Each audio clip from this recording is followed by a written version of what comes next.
Oops. We're live.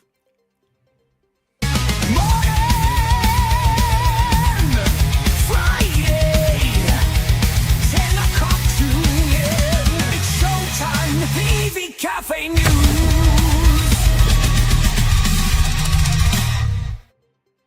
Hey, hello. Now then, greetings and welcome to the 10 with the EV Café, and we have a unique experience. This is the first time ever in about 2.5 years that I've rocked up to the new studio and there is not a soul here. No Paul. He was out last night at the Transport and Energy Forum dinner and, well, you can work it out where he is. Sarah, interestingly, was at the same dinner and she's not here. Now, I'm not going to start a rumour, but hey, what can you say? And then Sam, he's pretending to be on annual leave, which is extremely unusual. And he's not here either. Now, I understand that Sarah may be here. Oh, Sarah Sloman, how are you, flower? Hello, I was just having internet problems, so I'll try and get onto the laptop whilst you're doing your main headlines. Oh, yeah, that internet problems thing, which was actually last night out at dinner. Well, there was a little bit of that, yes. There was an ashamed moment where I went, oh my God, it's 10 o'clock. Right, well, anyway, lovely to have you here. And let's find out what's been happening in Clean Transport this week. Sponsored, Clean Transport this week, sponsored to the max by Drax Electric Vehicles, and they are doing the business. Mr. Annual Leave is in the house. We'll pick up with him in just a second. Because, well, go on, we'll do it now. Sam, how are you, dear fruit? I'm very well, thank you. I misjudged the time whilst renovating my house behind me, so that's why I'm late. Apologies. Not at all. Lovely to see you.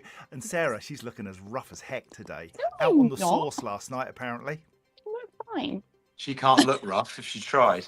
Oh, see, I'll set them up, you knock them down. Right, come on, let's get on with it. Grab a cuppa, plug into what's been happening in Clean Transport this week. And coming up, oh, Sam, get your bile ready, okay? Northamptonshire Council begins the process to replace 340 vehicles. We're going to go to Sarah for that one first if we can, but Sam, just store the green stuff because that is going to get you going.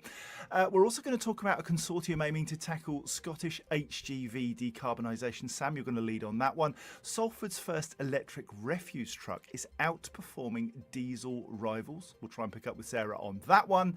And the secret microplastics pollution from EVs, amongst other things. We'll probably all have a bun fight about that one. But anyway, first, the EV Cafe commercial clap, where we highlight innovation and new things in our industry. The commercial clap from the EV Café. Innovation applauded. And first up today, Mark Newbury is doing Movember. Mark Newbury, he's the Strategy and Transition Director for Europcar. Mark is an absolute powerhouse of wonderfulness. He's running 45 kilometres per week in his own time, first thing in the morning, 6 o'clock in the morning, for 4 weeks. He's also getting another 45 people to take part, either run or grow a moustache, and he's targeting to raise £4,500. He's currently just under £2,000 as I understand it. Now then, I'm going to put the link into the chat for this. But Mark is raising a lot of money because he cares, and he cares because, one, he started this thing called Project 45, and 45 is relevant because he is 45, and 45 links to men's mental health causes. Men die 4.5 years earlier than women for largely preventable reasons, and that talks, of course, to the old prostate. And we, on our webinar on Wednesday, we went round the table and just worked out who'd had their prostate checked. I'm all good. You can relax. It's fine. And I've just recovered from the... Anyway, let's move on. But Mark is doing a wonderful, wonderful thing. If you can support him, as I say, I'll put the link in the chat in just a mo. Next up, Trevor Palmer, founder of EV Blocks, on Monday night won the Alaka Bank Global Entrepreneur of the Year Award. They make the foundations for EV chargers, and we're super pleased for him and his team. He's a genuine entrepreneur and an all-round good egg. Well done, my friend. Superb. And finally, a little bit of wonderfulness for those unsung heroes of our industry. We want to talk to you about the 12 Crackers of Christmas. Our webinar on the 17th of December is going to be a 90-minute special. It's going to be a celebration of the unsung heroes of our industry, those that make stuff happen but rarely get the limelight. There are 12 categories for 12 crackers, and each one will get an individual winner. The categories are now open for sponsorship, so if you want to sponsor one of those categories, you'll have seen EV Blocks and Drax and the AA and others are going to be supporting individual categories. Let us know. And nominations will start on Monday. If you're subscribed to our database and newsletters and all that stuff, you'll be getting an email on Monday to tell you about the process so that you can nominate that human being in your world that is utterly fabulous and needs a little bit of love. Sarah, can I just come to you quickly? Who would you pick out as somebody that you might nominate? I was about to write that in the chat.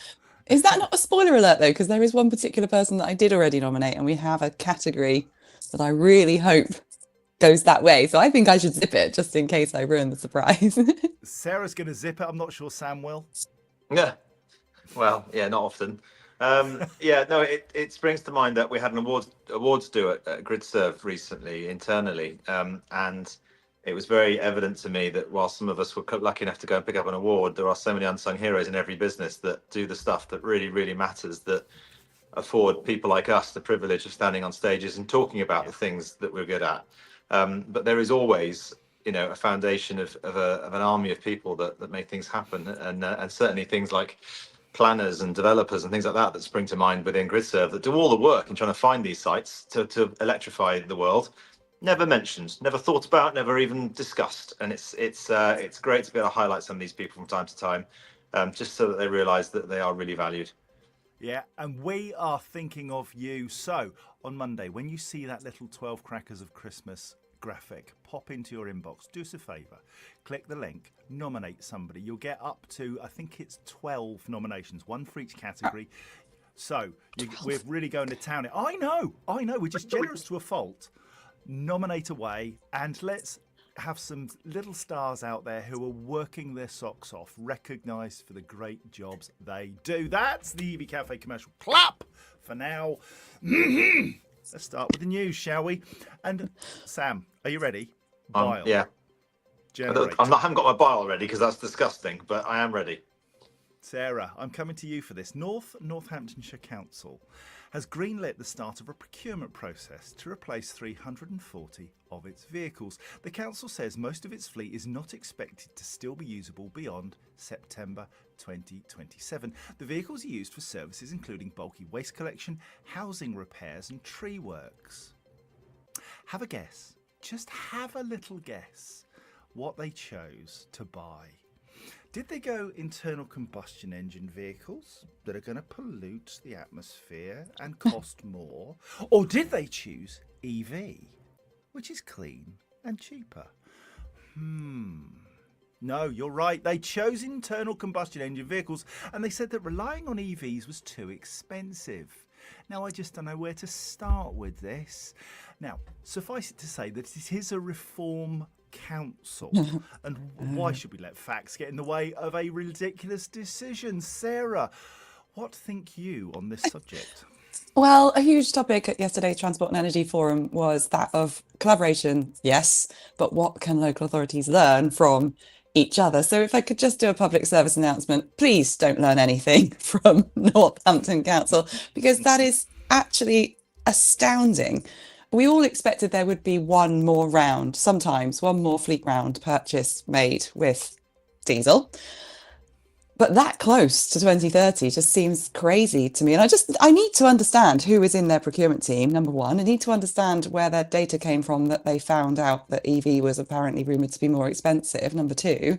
And are the residents not a little annoyed about this? Because ultimately it's it's the public money debate that's going into the pot to buy these polluting vehicles. So I'm completely dumbfounded by it. I don't get it. I'm going to go stalking on LinkedIn. I'm going to find out who these people are. Okay, it's that time. Release the hounds, Sam Clark. I don't know what's worse, me going on a rant or Sarah going to investigate on LinkedIn. I think the latter is far more dangerous, to be honest. But Oh, I'm on it. I'm doing it occurred now. to me, John, when we talked about this on Wednesday, whether is there an opportunity to do a freedom of information request to understand some of the data that is associated with the conclusion that they came to? Because we all know that even if it was 5% of their fleet, which could be electric, then it blinking well should be. And clearly, there is much more at play here, and it's going to bite them in the proverbial, isn't it? Because they're going to buy the wrong vehicles. It's going to cost them a fortune when they're forced to change them, and then they'll throw their hands in the air and go, well, that's because of the decision we made when we were reform or something, and it'll just get blamed on the previous establishment. So I think it's very, very tempting to make a request here to ask for the information that came to such a ridiculous conclusion. If only we had somebody who was on annual leave and had the time to do that. Annual leave doesn't mean time. Those two things do not. Yeah. Here's a man who rams everything into his time every day. Now, Sarah, you've got a cheeky little QR code. Do tell. What's going on there? It's not me. No, it's an overlay. Maybe I'll scan it and see where it goes, but I think it's for the charity donation, maybe. Did Joe put it up? Producer Joe? Could be. It was not me. I have put the link in the chat. Speaking of the chat, shall we go and do the shout outs? Come on, let's do it. Now, it's going to be interesting this week because usually we have your names all associated with your comments. Today, it would appear that there's been an update and StreamYard is now showing your YouTube link, your YouTube login name, rather than your name as you would normally be known. So let's see what turns up here. And first in this morning at 7:01, early doors, was Economy Trucks 9916. I think that's Steve Warts. Lovely to see you, my friend, and well done.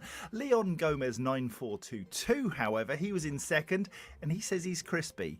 Oh no, hang on, I think the weather is crispy. Yes. Stuart Humphrey 5985 is here. Good morning, my friend. And K12 Beano, who might be EV Beano, is in Windsor Great Park. Ain't you fancy? -1, and he's feeling about a 7 today, which is great. Good news. Michael Barton, because he's just got a normal name. Sam, go on. You had something I was there. just going to talk about the weather very briefly. Is anybody else a little bit smug the last couple of days, preconditioning their vehicles so it's toasty warm when they get in? And I'll just pop on the heated seat and heated steering wheel just for good measure while I watch my neighbours scrape the ice off their ice cars. Just saying, the irony. Sam Clark and smug in the same sentence. Who'd have thought? Smug Clark, yes. So Wayne Dunn 6367, he's here. Happy Friday. Ben Mohide, morning everyone. The sun is shining in Somerset. He doesn't understand what we're all whining about. LinkedIn user, do you know what? It's him. It's Peter Heath. He's got nice teeth. Good to see you from PLP. DEV Chakravarti is here for a funner Friday, and funner is what you gonna get. Sarah Welsted from sunny Dursley. Where is Dursley? Can you tell me? Because I'm ignorant. I don't know. Yeah, Birmingham, isn't it? Oh no, that's Is Dudley. What is wrong with you? It's by me.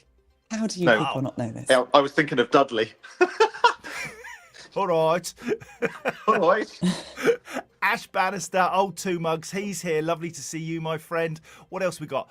Mark Newbury, the legend that is Mark Newbury, who's running 45k every week for 4 weeks. He's in the house, people, and we have given him a massive shout out. The link is in the chat. Go donate to that man because he is saving lives. Belinda Automotive, she's here. Oh, bless her. Starts her new job on Monday. We're delighted for you. James, the Screenwash King 611, he's here. Morning all. I need some of them. Yeah, I do.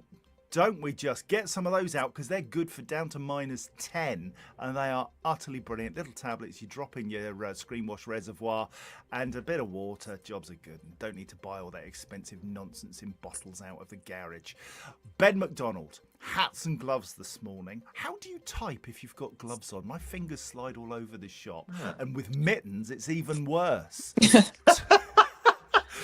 Toby Hiles, morning chap. Good to see you, Craig Stark. He was late. He forgot his biscuit for his cuppa. Let me just tell you, I left my cuppa no. outside whilst I was undoing my studio, then forgot it. Remembered it 15 minutes later. It's -4 in Falkirk today. And my my coffee had ice on the top. Anyway, Jamie Fretwell, morning, my friend. Good to see you. Ian Mayhew, what a great superstar you've been this week. And he's feeling a 9 out of 10. You've sent us loads of support and comments, and we really thank you for that. Gemma Robinson, great to see you from the Highlands. Liz Allen, hello. Jamie Duncan, hello, how are you? Leo Pickford from Derbyshire, he's just helping ambulances go electric. Oh, you are wonderful. Blue Light Pickford, that's what we're going to call you. Lloyd Allen, 6.8 out of 10. We like a bit of precision, Sam, don't we? 6.8. What I want to understand is what caused you to lose the point 2. Do tell us in the comments. Pam Hanlon, 2.2. 3.2. Well, yeah, 3.2. Oh, God. But really, Moving on. I'm interested in the point 2 because that would have rounded it up. What was it that just took him over the edge from 7 to 6.8? Pam Hanlon, good morning. Top of the morning to you. And the rest of the day to you, dear lady. Leon Gomez, we've already talked about. Daryl Sharp, hello, hello, hello. Matt Cook, good morning, Super EV Heroes. Good morning to you. And thank you all kindly. Who else we got? Can JC get his mic a little louder? Yes, mate. We can do that. Oh, yes. Let's do that. Right, Nick Gerald, lovely to have you here from Drax, our sponsors. And do you know what? We couldn't do this without you. Week in, week out, supporting us and helping businesses to go electric. Thank you so much. I mean, the comments. Scott Eady. He's here. Is it that time already? Did we just have Wednesday? Yes, mate, we did. And we're back again because we never stop. Sarah Sloman talks about Smug Clark. That's sticking, I'm telling you. Tom Middleditch from Europe Car. Great to have you here, my friend. I need to talk to you about a vehicle. So if we can have a convo later, that would be good. I think we're done. 10:17. Should we crack on? Yeah. Let's go. Right, a new consortium led by Voltempo is aiming to assist with Scotland's journey to the decarbonisation of HGV fleets called SCALE, Scotland Charging to Accelerate Logistics Electrification. That's good, isn't it? The consortium aims to cut the 12.8% of national CO2 emissions generated by HGV fleets. Backed by Transport Scotland through its £2 million HGV Market Readiness Fund, it will be led by next generation eHGV charging solutions from Voltempo and bring together a group of Scottish hauliers and logistics partners committed to accelerating the shift to electric heavy goods. And we're talking about 7.5 tonnes up to 44 tonnes, testing the real world applications across Scotland, including food distribution, next day deliveries to remote communities and the movement of critical medical supplies. Now, I am delighted, of course, that we're doing something in Scotland around EHGVs. I'm slightly frustrated, though, that this is about learning about how EHGV works in the real world. And Sam, with the best will in the world to Transport Scotland and the people there, we know a lot of this stuff already. EHGV is not the new thing that electric vehicles were a decade ago. Yeah, I think it's a really good point, John, and I do have some sympathy with Michael Boxwell and Neil Dern at Voltempo having to talk about the word scale, having got zero emission HGV and infrastructure demonstrator program finally in my head after 2.5 years. So they've got to try and remember how to say scale. So I have my sympathies with them. But no, look, it's positive, it's progress, but you are right. This is our research and development. And there was an argument that ZHID should have done research and development first. But the downside of doing that is you're just kicking a can down the road. So what my hope is that this isn't one thing and then the other. My hope is that we can do things concurrently, because you're absolutely right. There's a huge amount of learning that can be done from the UK, from the English trials already. So let's not sit on our hands and just do more R&D and not actually deliver some material progress. So I absolutely agree with you. It's great. It's all good. But it also needs to affect quite significant change in a shorter time period. So let's hope that happens. I mean, the EHG registrations have gone up 300% in the last quarter, which I'm sure ZHID has got a contributing factor towards. So let's hope we can do the same thing in Scotland, and then we're making a difference. Absolutely. Sarah, on Wednesday, we had the Actionable Insights webinar, and we had Keith Shorter and James Dewhurst. Keith Shorter from Europe Car, James Dewhurst from Webfleet. They both gave a lot of actionable insights, and we're starting now to pull those insights out and put them into what I'm calling a masterclass for the EV transition for fleets, so that they can learn the things that Sam's talking about that we know, and shortcut a lot of the pain that people go through in making the transition. Knowledge transfer is absolutely critical, isn't it? Yeah, this project came up in conversation yesterday, actually. Fantastic person from Oxfordshire brought it up. In fact, is this the way we should do things? Because really what happens, and one of the big talking points, was that local authorities are the landowner here in a lot of the cases where these amazing projects are taking place. But they don't get any of the data insights. They don't get to understand what's happening on their own doorstep. So the way this is structured is that a lot of the data that's being handled throughout the consortium, not just by Voltembo, but well done to them, goes into the hands of Scotland, of the local authorities, who can then use it and learn from it and accelerate their own plans later. So even though 2 million is just a drop in the ocean as to what's required, it's a really good way of setting something up from the outset for progressive aims. And actually, we should put the link for Keith Shorter's Europe car report, and I think Tom Middleditch is online. Perhaps he can help us get to it, because we were having trouble with the link, if I recall. So that would be great, because it's jam-packed, rammed full of actionable insights and facts that you can shove up the nose of anybody in the senior management who don't agree in Northamptonshire with EV. There you go. The link is in the box right now. I just put it in there because we have that tattooed on the inside of our eyelids. Sam. And John, if I may be so bold, the word or the phrase actionable insights is great, but delivered results is better. So take the insights, do something with it. It's too easy a phrase. Do things, get stuff done. Otherwise, we will not succeed. Absolutely right. 1021. Salford City Council has introduced its first all-electric refuse collection vehicle, a 27-tonne Mercedes-Benz E-Econic, as part of its push towards a net zero fleet by 2038.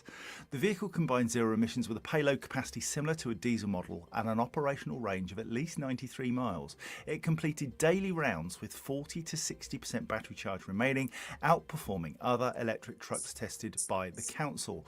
At 27 tonnes when fully loaded, it's a tonne more than the typical diesel equivalent, and the E-Econic handled the 1,200 bins per day required as part of the rounds as part of a 36 truck fleet. HGV driver and trainer Anthony Kearns said, "It's like a Rolls Royce of bin trucks." Now, we've heard rumblings, and we mentioned them last week, from other councils. I think Nottingham was quoted by Paul as having less success with electric bin lorries. Is this a classic case of choosing the drivetrain based on the use case? Is this that different bin trucks have different performances? What do you think is going on here? Because some are having great success and others are finding a challenge. Sarah, what do you think? I'm really surprised that Nottingham was reported to have issues, and Paul would know. I think he has been working with them.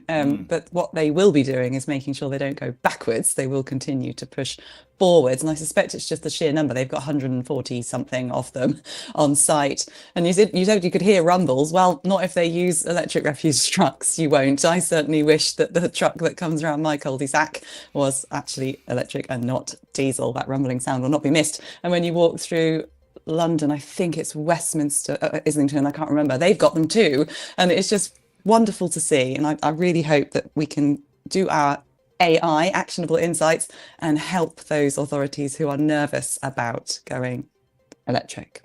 Don't mention AI, Sam hates it. Sam, insurance is a blocker, Leon Gomez says, and I've seen this a couple of times this week where insurance costs are astronomical for electric vehicles. We've got to make this as easy as possible. Are the costs significantly higher in the commercial vehicle space for insurance? That's a difficult one to answer, because I don't have the only experience I have is insuring my own fleet, and it varied tremendously. It typically doubled every year, but that's probably because we caused so much damage in central London. So my track record, or my driver's track records, weren't great. But I suppose it really is dependent upon the circumstance and the provenance of what you've been doing. So it's a tricky beast, right? I mean, it's a very, very magical art, isn't it? Insurance, and some people are okay with it, and some people are finding it a massive challenge. So.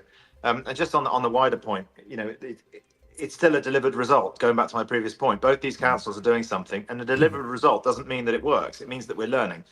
And again, I suppose that turns it into an actual insight, doesn't it? But ultimately, it's people actually doing things and going, well, that didn't work. Why didn't it work for us? But it did work for you. So what's the difference? And where are the variables? Is it insurance cost? Is it duty cycles? Is it driver behavior? Is it the performance of the OEM that built the thing? That sort of stuff we need to learn. And all these EHD projects and all these other commercial vehicle projects around the country will help us learn. And then the next one that isn't Northampton can make an informed decision.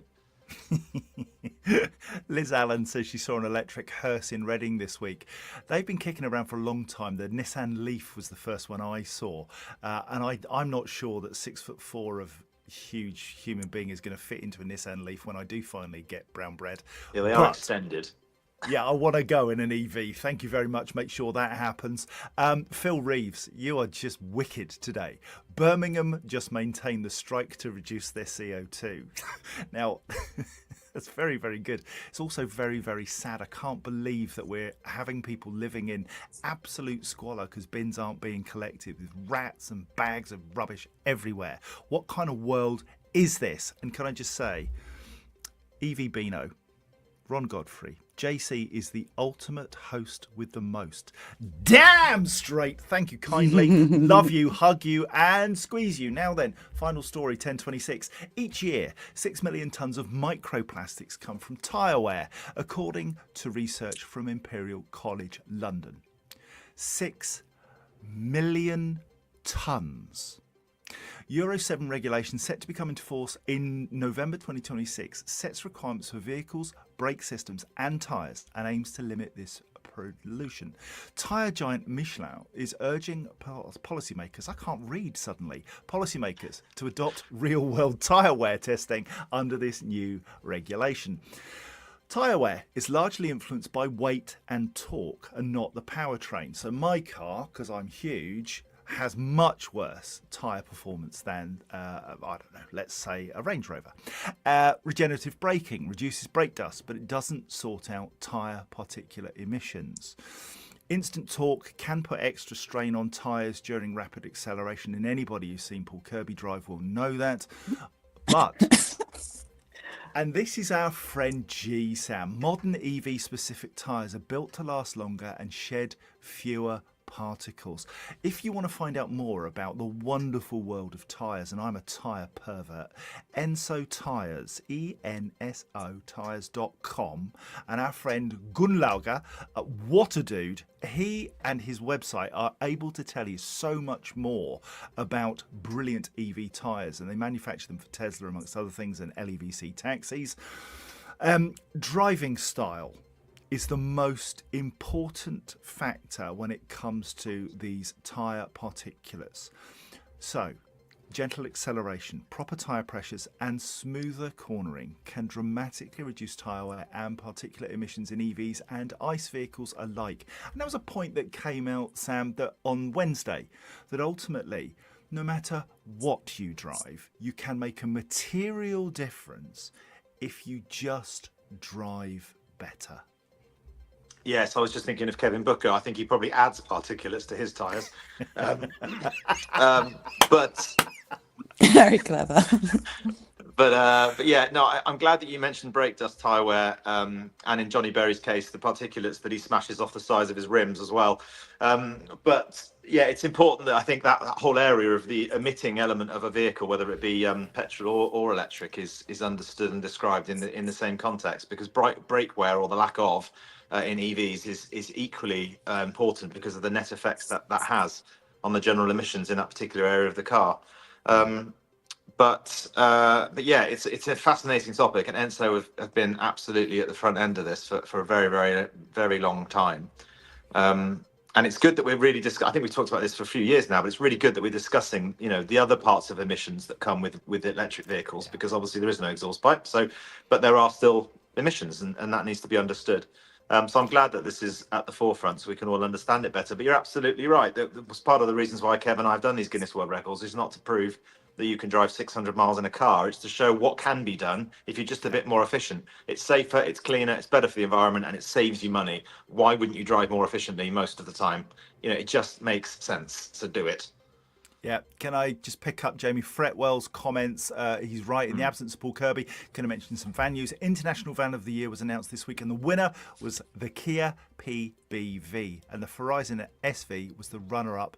Also, Carwell's Van of the Year was announced as the Renault Master, one of the only vans to achieve price parity on electric versus diesel.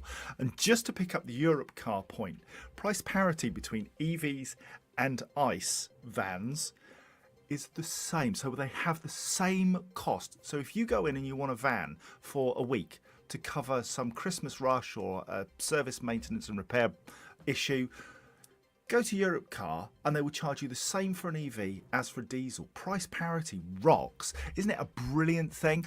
We're not paying more for EVs. It Right, is. I'm Sam. about to rent a electric van to help move. So Tom Middleditch, I shall be picking up the phone to you.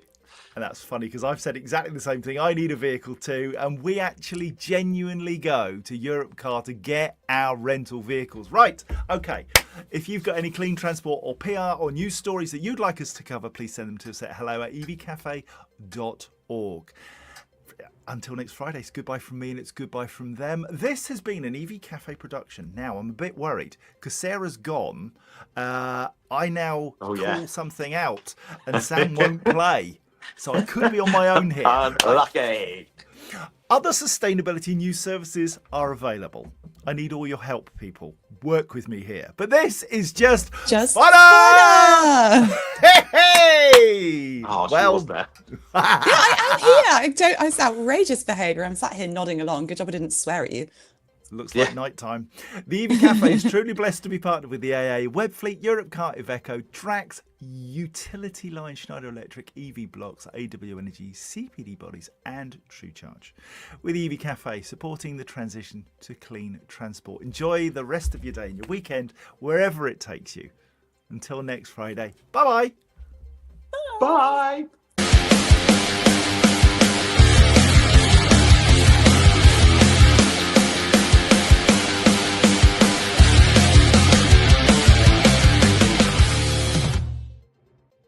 Funners in the comments.